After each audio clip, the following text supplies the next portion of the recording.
ดูราสะปุริสะตั้งหลายตั้งหญิงและชายหนุ่มเทามีศรัทธาเก้าเป็นประธานตั้งสายวงวานพี่น้องมิตรเกี่ยวปองหมู่สหายตั้งมีใจภายโจมชื่นน้อมนายืนฟังธรรมจุงดาจอมฟังที่เอาเป็นที่สอนใจดังจักไข่บอกจี้หือแจงทีสัจจังแม่นตัวบอกฟังจุงดักอยู่อย่ากล่าวอูควันทำอย่าจากกรรมสูบทราบจักเป็นบาปต่อโจรโจมหมู่คนนั่งไกลจักเดือดไม่แก่นใจตั้งบุรีไฟเมียงหมากจุงใดพรากเป็นตระเป็นคราวแปลงใจเงาเตี้ยงมันอยากกึดดันเถิงการดังลูกหลานหนุ่มเทาพี่น้องเผ่าวงศาอันธรรมเทศนานิโสดฟังแล้วได้ประโยชน์กับตนคือเป็นมงคลเลิศแล้วปากกลาดแกล้วมันภัยจักเป็นปัจจัยส่งยูหือใดอยู่สวัสดีดังพระมุนีที่ไวเทศนาไว้สอนใจว่าปุกละผู้ใดใครถึงสุขพ้นจากทุกข์ในสงสารจุงแปลงใจบานดังต่อปฏิบัติต่อขอบาลีว่าสัพพะปาปัสสะอากาลนังกุศลสูเป็นต้นดังนี้ว่ามนุษย์สามวลหมู่อันค้างอยู่ในโลกสงสารจุงเว้นจากการถอยจ้าอย่ากระทำบาปกระนานาอันบาปจักมีมาเกิดใดพระพุทธเจ้าบอกไว้จะใครเกิดจากใจเป็นเก้ากาญาเล่าเป็นสองวาจาป้องติดต่อนับเป็นข้อทวนสามก่อนใจบ่งามกระหยาบกระตำบาปหึกหนาได้ฆ่าสัตว์นาน้อยใหญ่ฆ่าเป็ดไก่งัวควายข้ายิงใจบาปกราข้าหมูจ้างมาหมูตังนกหนูใหญ่หน่อยเนี้ยบาปถอยเหลืองแห้งตังหมดดำหมดแดงบอกไว้ใจเอาใบหมวดดำเนี้ยพิษทำหยาบจากันสร้างบาปกรากับตัวจักปามัวเมื่อซ้อยได้ต่ำก้อยเครื่องขีตกอเวจีต่ำไตได้เอาไม้คืนวันและนาแถมประการนึ่งใส่บาปจักเกิดได้มีมาเกิดใจปัดลาบ่อยยานลักของต้านผู้อื่นเอาอันเขาบ่อยยื่นย่อปันใจแห่งมันปั่นบาโลภตี้ป่าจ้าเสียผีพ่องบอดดีลำมอกกะคดหัวออกไปออกโลภตังเตียวพ้องใจเลวโหมหีโลภเอาตี้สาทานอันเป็นสะทานนาหมู่พ้องจริงลู่เอาเขตวัดอันเป็นอานัตของสงฆ์บ่ได้โปร่งอนุญาตเป็นบาปขนาดนักลายก้อนมันตายมวยม้างบาปได้สร้างบาปอันได้สร้างดำมัวจากป่าตัวมานานตกรอดดันเวจีสะเวยทุกขีลายแหล่บอกเวนแว่คืนวันและนา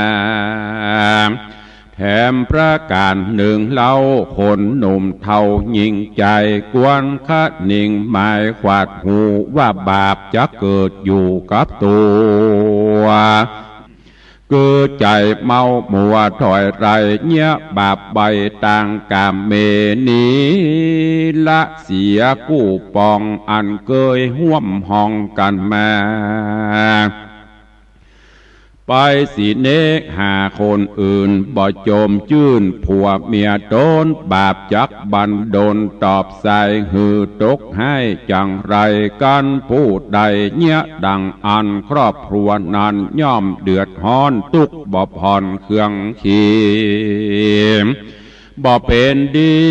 แตกมังใดอย่าห่างกันไปฮื้อเครื่องใจลำบากป่าตุกยากตัวมาและนาแถมประการหนึ่งเล่าบาปมนเศร้าจักเกิดมาก็ย้อนว่าจะเป็น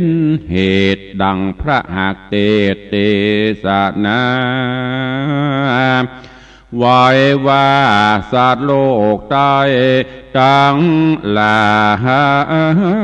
ยพ่องก็ตายย้อนกรรมปากพ่องก็สุขมากย้อนกรรมจาอันว่ากรรมอู้นี้นาบอดไรมีกุลและโทษใหญ่ใดเสมอกันจักไข่ปันกล่าวอูหือหูข่าวยาวไปว่าการพูดใดบ่สุภาพกล่าวกรรมหยาบกล้าแข่งจากกรรมแห่งตีต่อยเป็นกรรมถอยนา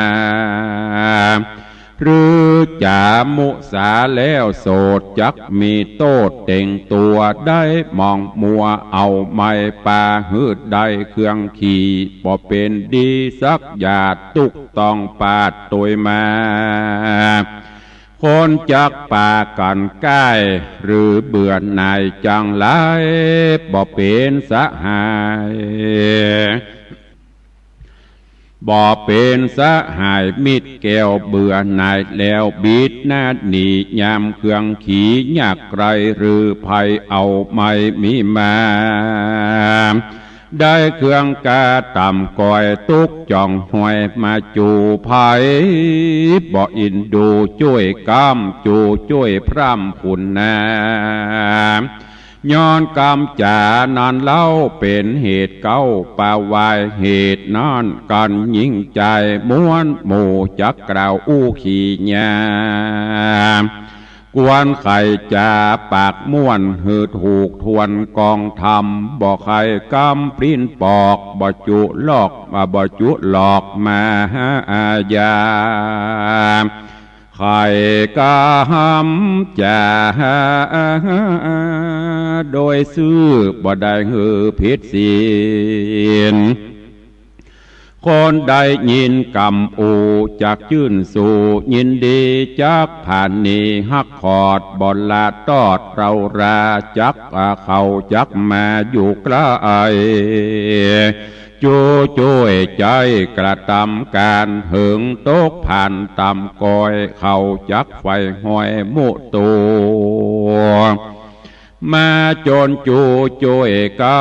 ำหือล่วงล้ำเครื่องขี่ได้สวดสดีจื่นจอยดังกล่าวถอยไข่มาและนาตัดสะมาเหตุนั้นเล่าคนหนุ่มเท่ายิงใจจักจะไม่กล่าวอูกวนคืดอยู่ในใจแล้วก้อยไข่ออกปากหือเว้นจากกรรมมุสากวนไข่จากล่าวถอยเว้นกรรมถอยหาดนี้จาก็แต่กรรมดีสัตว์ซื่อบ่ได้หือผิดธรรมจำแต่กรรมจอยโจดอันเป็นประโยชน์จุประการและนา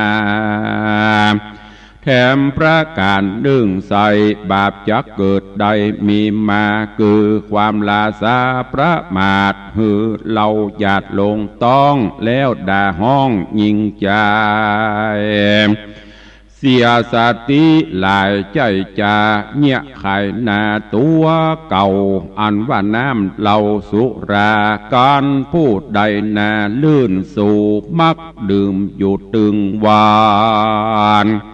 โทษแห่งมันบ่ร้ายคือเป็นพยาธิใดกับตัวมักเจ็บหัวเจ็บต้องได้ตุกต้องเครื่องขี่เงินคำมีนั่นเราก็ไปซื้อเหล้าสุลาป่าสองขาพ่อแม่ลูกฮักแก่ใจยิงตั้งเป่าปิงเมียมิ่งเดือดฮ้อนยิ่งตัวตามบ่เป็นกองงามแต่ใส่ป่าหืดใดบำบายเป็นที่ละอายเปิดหน้าตุกต่ำจ้าตัวมาเป็นบาปนาลายแหล่เกิดกับแก่ตนตัวป่ามองมัวเอาไม่บ่อนได้เป็นดีแหละนาจัดสักมาเหตุนั้นเล่าคนหนุ่มเท่ายิ่งใจอันนั่งใหญ่มวลหมู่พร้อมน่าอยู่ฟังธรรมจูงจักจำชื่อใบเป็นไม้ไตสอนใจดังบาลีใครแต่ตนติดสืบสนโดยมาว่าสาปะปาปัสสะอาคาลานังดังนี้ใครกล่าวจี้เป็นไตว่าฮือเฮานี่ไกลจากบาปอันกระหยาบนานากุศลสุปะสัมปทาจุงมีใจมนัสสา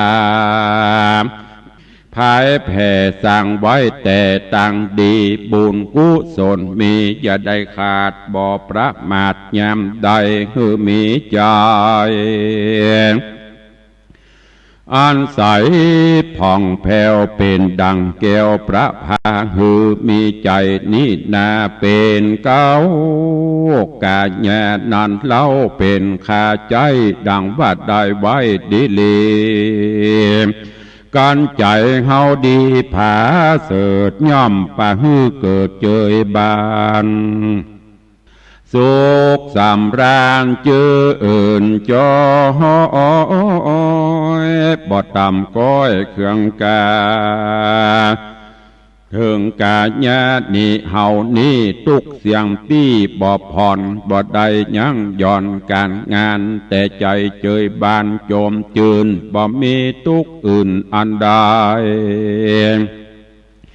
มาอยู่ในใจนั้นเราก็ยังสุขเตียงเต่าดีลีสุขอันมีพื้นฟ้าบ่ว่าแหล่งละแดนใด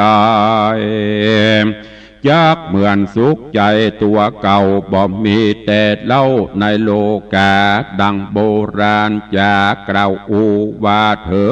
งกับที่อยู่นั่นใส่ยังอดอยู่ได้นานไปกาบกีดจอมหัวอกหัวใจจากอดอยู่ไปหัวใจบินบ้างจากตายมวยมั่งเป็นไม้และนาตัดสมาเหตุนั้นเล่าพระพุทธเจ้าแห่งเราราได้จะสอนมากล่าวไว้ว่าหือโคนโลกไตยิ่งใจ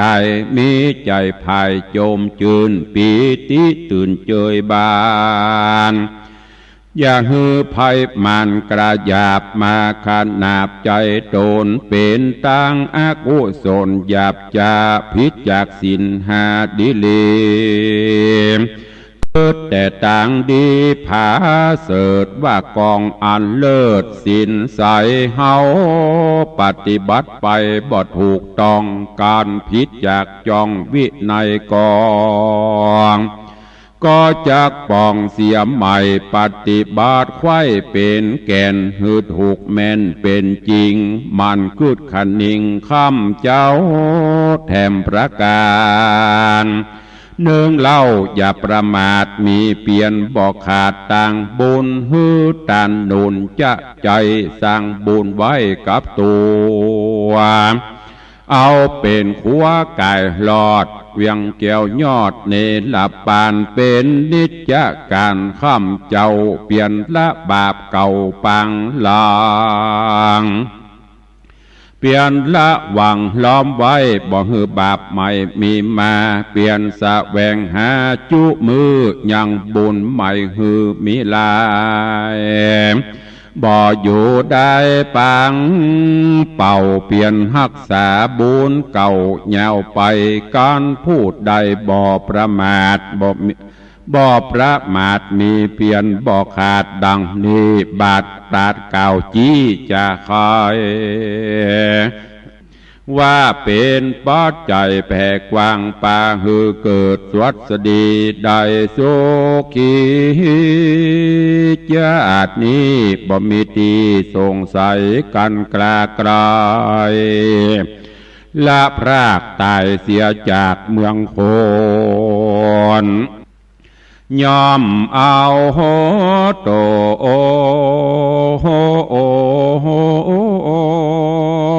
ไปเกิดในห้องฟ้าเลิศเมืองสวรรค์ได้สุขนิรันดร์จื่นจอยดังไฟห้อยผาธนาขอศรัทธามวลหมู่อันอยู่ฟังธรรมโปนตั้งดำเอาไม่เจ็บป่วยไข้อย่ามีมาจุมภัยแย่ไม่มาดเคราะห์อุบาทจังไรจุงนี่ไกลกลาดกรอยอยู่จื่นจ้อยสวัสดีเงินคำมีบ่ไรดูตั้งใจเตตานสุขสำราญจุผู้ทวนนากูยิ่งใจก็มีโดยประกาศดังกล่าวมานี้แหละนานิธิตังขีญาสังวันนาวิเศษจาห้องเหตุโอวาทกรรมสอนก็บังโกมสมเรศเดช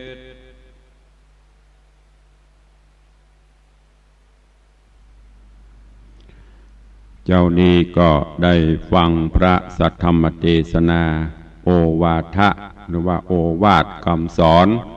ขององค์พระจินวรสัมมาสัมพุทธเจ้าที่ได้นำมาเล่ามาเทศน์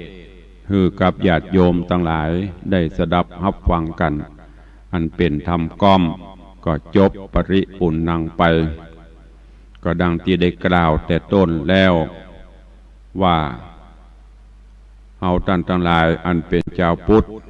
พุทธะแปลว่าผู้รู้ผู้ตื่นผู้เบิกบานตื่นจากการที่เฮาภาวะพะวงที่สร้างกรรมสร้างเวรต่างๆก็ให้เลิกให้ละไปให้ตื่นตัวอยู่เสมอหมั่นสร้างกุศลคุณงามความดีปั่มเปงปารมีทำไว้ดังที่บาลีเปิ้นกล่าวไว้ว่า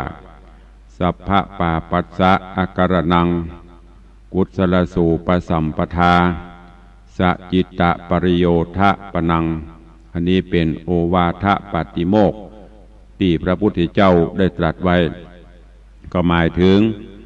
ละเว้นจากความชั่วอกุศลกรรมทั้งหลายทั้งปวงมันสร้างกุศลคุณงามความดีปั้มเป่งปารมีธรรมไว้กับตนกับตัวและทำจิตใจให้หมดจดผ่องใสบ่ให้ได้ขุ่นมัวโดยเอาศีลเอาธรรมคำสอนขององค์พระสัมมาสัมพุทธเจ้ามาเป็นแนวตั้งในการประพฤติปฏิบัติและโดยเฉพาะศีลข้อวัดปฏิบัติเบื้องต้นก็คือศีล5 ข้อที่ได้เน้น ได้นำมามาจามาบอกอยู่ตลอดถ้าหากว่าเฮามีศีลมีธรรมโดยเฉพาะศีล5 ข้อเหมือนกันกูบ้านกูจองกูคนกูคู่นั่นโลกเฮาก็จะน่าอยู่สังคมเฮาก็จะน่าอยู่บ้านจองเฮาก็จะบ่มีขโมยขโจรความจี้ปล้นความชกชิงวิ่งราวฆ่าฟันบั่นแตงกันก็จะบ่มีถ้ามีศีลมีธรรมแต่ปัจจุบันนี้ศีลธรรมต่างๆถามว่าหายก่อศีลธรรมบ่ได้หายไปที่ไหน 2,500 กว่าปีที่แล้วมาถึงบัดนี้เป็นจะได้ศีลธรรมก็มีเหมือนนั้นเหมือนเดิมแต่ที่ห่างหายไปคือคนเฮาต่างหากเหินห่างหายจากศีลจากธรรมสังเกตได้ในปัจจุบันนี้โลกเฮาเจริญในด้านวัตถุสิ่งอำนวยความสะดวกเข้ามามีนักแต่ว่าจิตใจไม่ได้เจริญไปตัวซ้ำหายทำให้คนหันแก่ตัวทำให้คนมีความโลภโมโทสันกันนักขึ้นสังคมก็เลยแปรปรวนเปลี่ยนแปลงไปเพราะคนได้เหินห่างจากศีลจากธรรมแล้วปากันไปเมาว่าศีลธรรมเสื่อมศีลธรรมบ่เสื่อมศีลธรรมอยู่ประจำแม้แต่หลักธรรมคำสอนของพระพุทธเจ้าไผ่ผู้ใดจะไปแก้ไขก็ตึงบ่ได้ศีลห้าในอดีตเป็นจะได้ปัจจุบันนี้ก็เป็นเช่นนั้น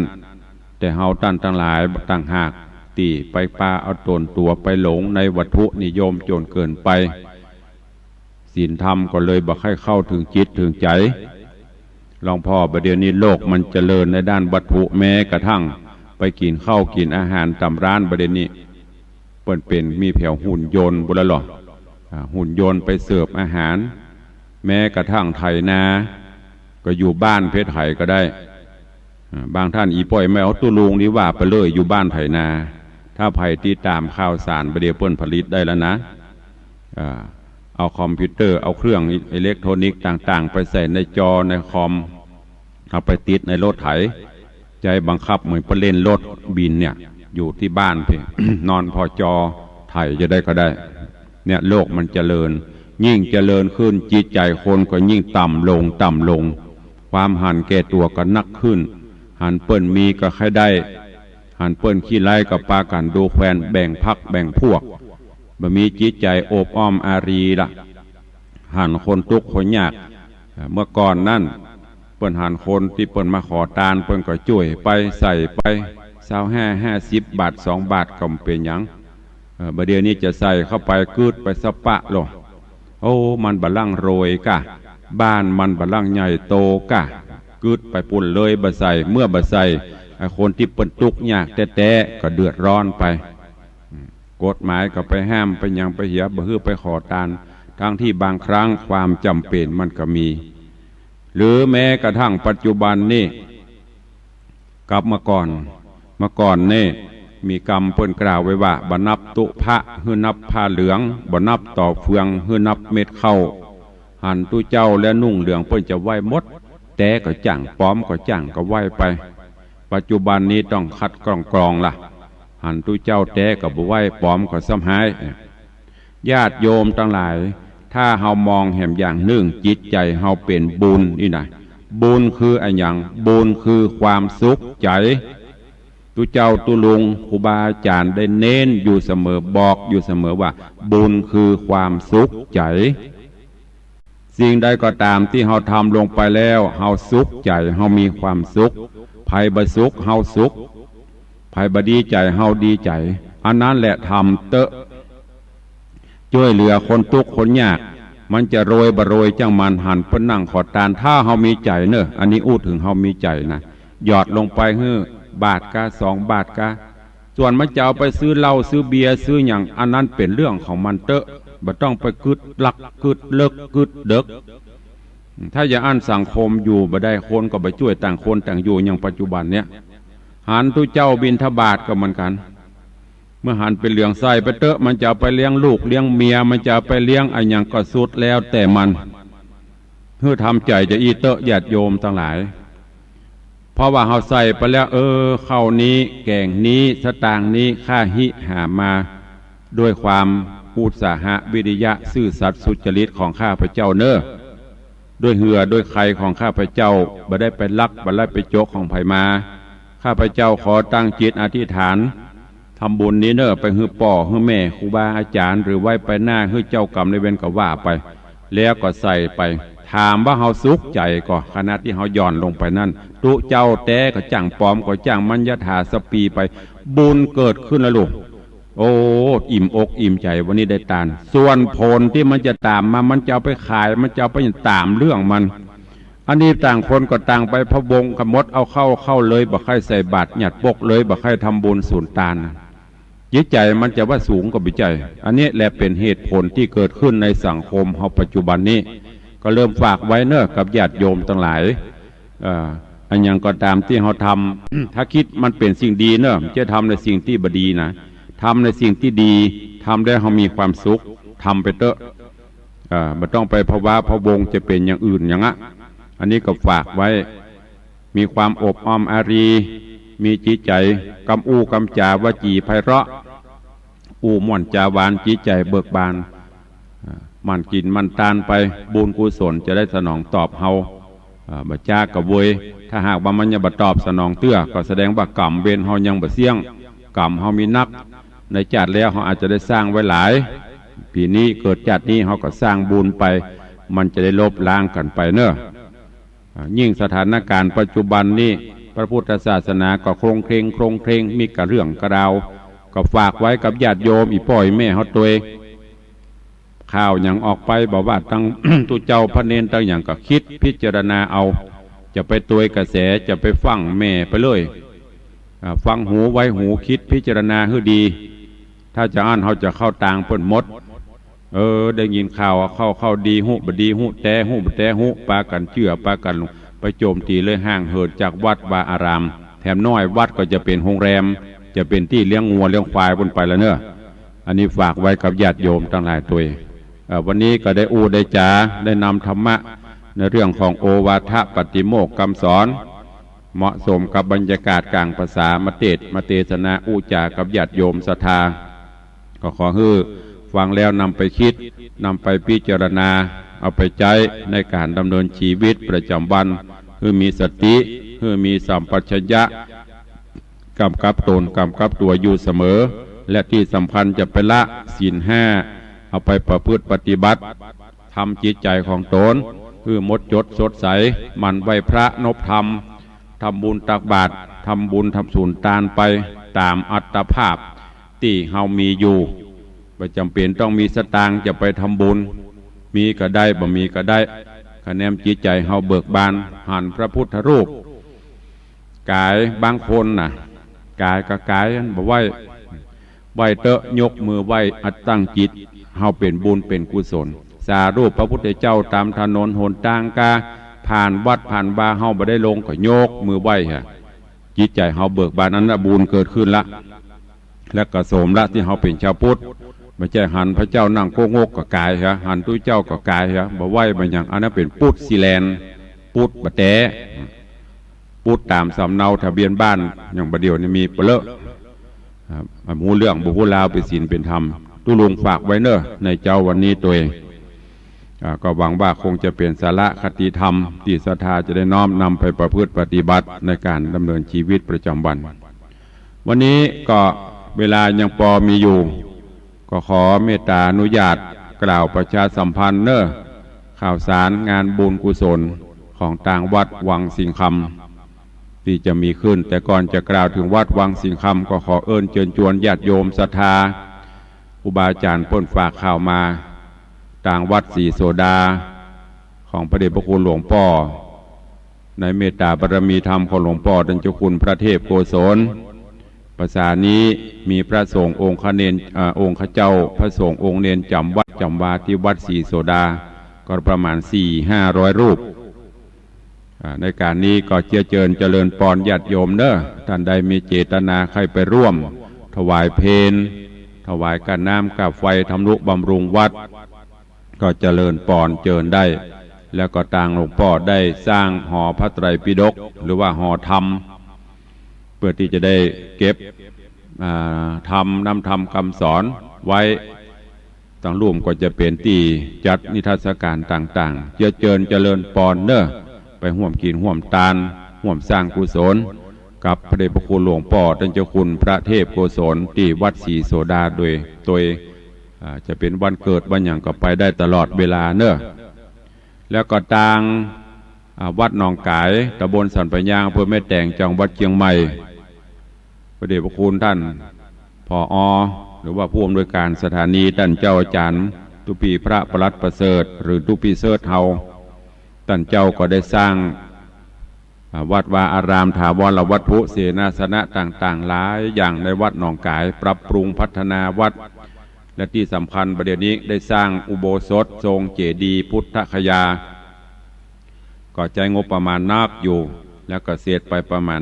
50% 60%จะเจริญปอนอีป่อยแม่ญาติโยมเนอะขึ้นไปตั้งเหนือก็ไปแวะทำบุญไปแวะสนทนาเยี่ยมเยือนตีวัดหนองกายไปแอวพอสถานีวิทยุท่านเจ้านี่เกี่ยวกับสถานีวิทยุในเต็มร้อยเกินร้อยมี2-3 คลื่นแล้วก็กิจกรรมบุญต่างๆที่เปิ้นทำก็มีนักเจอเนอะไปห่วมกินห่วมตาลห่วมสร้างปารมีธรรมกับท่านเจ้าอาจารย์พระประหลัดประเสริฐหรือทุปีเสริฐผู้อำนวยการสถานีวัดหนองกายเฮาตัวเองวกลองมาตั้งใต้กติวัดฝ่ายหินวัดฝ่ายหินก็เช่นเดียวกันมีพระสงฆ์อยู่ในการปกครองอยู่ในความดูแลในเมตตาของหลวงพ่อท่านพระครูปริยัติยานุศาสตร์รองเจ้าคณะอำเภอเมืองเชียงใหม่เจ้าอาวาสวัดฝ่ายหินแล้วก็เป็นรองเจ้าคณะอำเภอฝ่ายการเผยแพร่หลวงพ่อเป็นผู้เจ้าหลวงวัดฝ่ายหินร่วมกับท่านอาจารย์เจ้าพระครูสมุวิสุวัตรวรกิโจท่านผู้อำนวยการสถานี 104.50 ของวัดฝ่ายหินที่ได้ยินแจ้วต่ำในละแวกเวียงเชียงใหม่เฮานี่นะก็เพิ่นก็มีการพัฒนาถาวรวัตถุหลายสิ่งหลายอย่างจะเจริญปอนเนอะไปห่วมกินห่วมตาลห่วมสร้างปารมีกับท่านเจ้าที่วัดฝ่ายหินตัวไปเยี่ยมไปเยียนไผที่ได้ยินเทปได้ยินตุลุงเตดเย่วใครฟังใครได้ไปไว้บ้านไปขอเอาได้ไปปูจาเอาจะไปขอไปปูจาเอาได้ที่ท่านเจ้าอาจารย์พระครูสมุวิสุวัตรที่สถานีเนอะทำกู้เรื่องจะมีหั่นมดท่านเจ้าบันทึกไว้ไม่ต้องถามที่ตุลุงบ่มีที่ท่านเจ้าพระครูสมุวิสุวัตรเพิ่นจะบันทึกทุกตอนทุกเรื่องไปปูจาเอาได้หรือใครได้ก็โทรไปบอกเขาเปิ้นโอ้ใครได้เรื่องนั้นเนอะขออัดก๊อปปี้ฮื้ออีแม่ฮื้ออีป่อกำเปิ้นก็จะทำฮื้ออันนี้ก็แจ้งให้ทุกท่านตัวเองวันนี้เวลาหมดเวลาขอนำรายการจากญาติโยมไปก่อนเนาะก่อยปบก่อยปะกันในตอนต่อไปวันนี้อยู่ดีมีสุขเหมือนกันจุตนจุองจุผู้จุคนเนอะจตารโอธรรมาวัฏันติอายุวันโนสุขังภาลัง